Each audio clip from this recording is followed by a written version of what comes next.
Alright mga inaanak, so magandang araw muli. So nandito ang inyong Ninong Pulis at inyong abangan linggo-linggo ang programang One to Sawang Hiling ng Ninong. Dito sa One to Sawang Hiling ng inyong Ninong ay ibabahagi ko sa inyo ang mga paalala ng inyong kapulisan para sa pangaraw-araw na pamumuhay. Dahil ang gusto na inyong kapulisan na ligtas ka, ang hiling ng Ninong, mag-ingat ka. At syempre ngayong papatapos na ang mahabang tag-init at papalapit na naman ang tag-ulan, ano nga ba ang dapat nating gawin? Syempre, unang-una dyan ay... Alamin ang balita ukol sa panahon at mga anunsyong pangkaligtasan.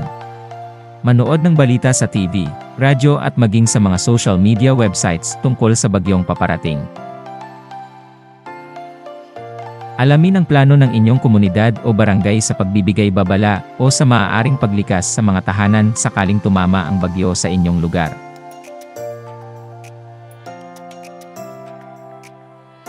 Ihanda ang go bag na naglalaman ng mga pangunahing pangangailangan ng inyong pamilya.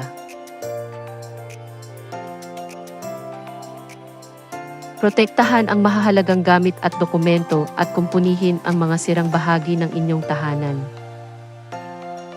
At ang pinakamahalaga, huwag mag-atubiling lumikas kung kinakailangan. Prioridad ang buhay kaysa sa mga gamit na maaaring masira. O ngayon, nakahanda na ba ang lahat? Sana kahit papaano ay may napulot po tayong kaalaman at kung darating man ang bagyo sa inyong lugar, sana maalala nyo ang hiling ng inyong Ninong Pulis. Dahil dito sa bagong Pilipinas, gusto ng pulis, ligtas ka at syempre ang hiling ng inyong Ninong Pulis, mag-ingat ka!